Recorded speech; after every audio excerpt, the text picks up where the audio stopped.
Maître vulgarisateur, il explique et communique l'inexplicable. Mario Dumont. De la musique aux oreilles.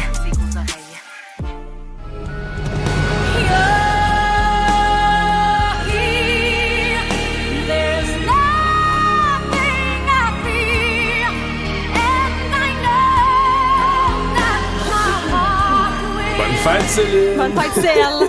58 ans aujourd'hui. Puis c'est sûr qu'elle écoute. C'est sa journée. Ben oui, c'est la journée où on va tout annoncer. Là. Elle déchire tout. Elle écoute pas Cube présentement à Las Vegas, il est 4 h du matin. Là. Il est 5 h du matin. Ouais, mais peut-être à Paris. Ouais, supposément qu'elle y est pas, là. Ben, on sait pas. On sait On sait plus. Véronique Laveau est avec nous. Bienvenue chez nous. Véronique. Merci à vous. Bon matin. Véronique, La deuxième Céline. La deuxième, oui. C'est celle qui l'imite le mieux au Québec. Le plan B. Puis en plus, tu l'incarnes dans Titanic QUE, qui a été présenté en anglais au départ, puis qui sera présenté en français cet été. Toi, tu penses quoi de ce retour de Céline qui sera annoncé à 21h05 heure de Paris avec ses concerts à Défense Arena? On sait que c'est ça qui va arriver. Qu'est-ce que tu en penses? Ben moi, je trouve que c'est une bonne nouvelle. Tant mieux. Ça veut dire qu'elle se porte mieux, puis qu'elle est prête à revenir. Donc, j'ai hâte de voir la formule dans laquelle elle va revenir parce que Céline, je veux dire, c'est une performeuse extraordinaire qui a chanté les plus grandes chansons toute sa vie. En courant 10 km en spectacle parce que vous êtes d'un bout à l'autre de la scène. Est-ce qu'elle va encore... Une scène penchée. Ben, absolument. Une scène penchée, c'est vrai. Puis, où est-ce que j'ai un petit questionnement quand même parce que ça reste que c'est un aréna, je crois, de ce que j'ai lu, c'est 40 000 personnes. Oui. Donc, il faut que tu occupes la scène. C'est pas une formule cabaret avec le petit tabouret et on fait des petites tunes, on baisse les tonalités de 2-3 tons. Là. Donc, c'est là que j'ai comme hâte de voir comment ça va sortir tout ça. Mais je veux dire, j'imagine si c'est une annonce et un retour grandiose, j'imagine que c'est parce que ça va bien. Ben, en plus, la tour Eiffel a été illuminée cette nuit. Oui. C'était, tu sais, je suis près de Paris, Céline Dion. C'est clair que c'était pas prévu, ça, là, qu'on voit ça. Puis il y a des affiches qui commencent à s'installer. Là. Il y a plein de sites à potins qui suivent Céline, qui montrent les affiches septembre, octobre et qui valident finalement son retour. Est-ce que tu iras à Paris? Je penserais pas. Non? Non, je penserais pas. Je l'aime, Céline. Là. Moi, je suis une fan des années 90-2000. Tu sais, je veux dire, au secondaire, primaire, secondaire, je faisais des concours de lip-sync. J'étais à son fan club.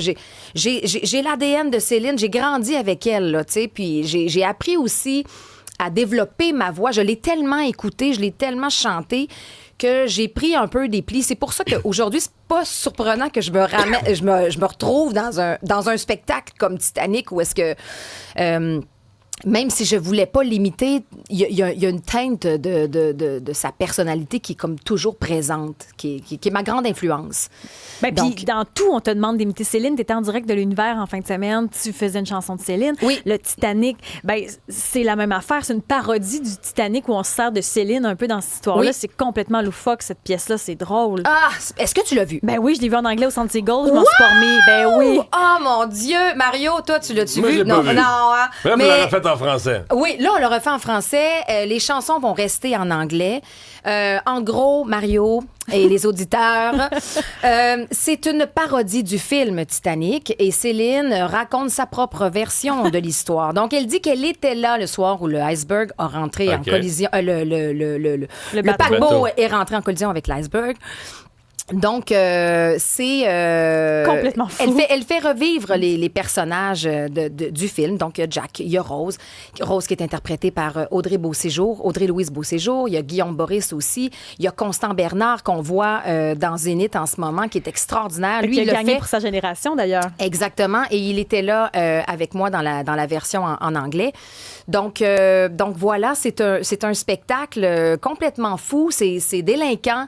Je dirais que pour les fans de Céline, pour ceux qui avaient des posters de Jack Dawson dans leur chambre jeune, et ils vont avoir beaucoup de plaisir. Il y a une certaine nostalgie aussi dans ce show-là, mais il reste que c'est ponctué d'actualité. Il y a aussi beaucoup de références à la culture pop. Donc, c'est vraiment une parodie. C'est un show extraordinaire. Saint-Denis, à Montréal Saint-Denis. à partir du 6 juin. Après ça, Gatineau, Québec. Puis il y a des supplémentaires qui sont annoncés aujourd'hui alors que le show n'est pas encore présenté. Ça veut dire qu'il y a un engouement. Là. Ah oui, absolument. Puis je vous dis, garochez-vous, ça vaut la peine. C'est un show qui est sans entracte au Studio Cabaret. Déjà, c'est charmant. Oui, pour vrai, oui. Puis c'est avec des écrans au Studio Cabaret. Donc, il y a vraiment un côté immersif. Il y a un souper-spectacle aussi de proposer. C'est vraiment une super belle soirée qu'on vous propose. Venez vous amuser avec nous. Moi, ça avait été un de mes gros shows party. préférés en 2025. Ça a été un de mes shows où j'ai fait son C'est tellement... un show surprise. Ouais. En fait, on s'attend pas à ça. C'est pas moi qui chante des chansons de Céline pendant 1h30 de temps. Là. On n'est pas là du tout. On est vraiment dans l'humour, dans la parodie, dans la folie. Puis c'est avec l'anniversaire de Céline, notre Celle, que En tu fais l'annonce aujourd'hui. Ben Wow. oui! Tout se tient, tout Ben est oui, dans tout. tout est dans tout. Ben, merci Véronique, de ton passage. Merci d'être Merci passé à nous vous. voir. Bonne journée. Bye-bye. Bonne journée. Ouais, donc là, tu nous dis, c'est à notre heure, ça va être 15 heures dans le fond. Oui, techniquement, là, parce qu'au départ, on nous avait dit qu'on la prendrait peut-être à 13, mais finalement, ce serait 15. Là, ce serait 21h05. C'est ça que tous les médias Est-ce que français les billets vont annoncent. être immédiatement en vente? D'après moi, ce sera ça, là, quand on va annoncer finalement que Céline va se produire en septembre et en octobre, 2 soirs semaine. Je veux dire, je vois pas d'autre chose parce que là, les affiches se placent. Moi, d'après moi, les billets vont être disponibles. Ou on va le faire, si c'est Ticketmaster qui gère, est-ce qu'on va le faire en code promo puis ça va être compliqué?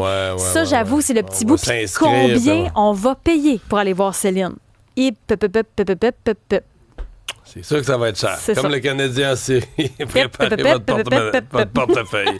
Encore des menaces de Donald Trump? Oui, au cours des toutes dernières minutes, le président américain qui a fait une déclaration sur son réseau social, je vous la lis, en affirmant que les États-Unis sont en discussion sérieuse, et là on est en majuscule, avec un nouveau régime et plus raisonnable en Iran.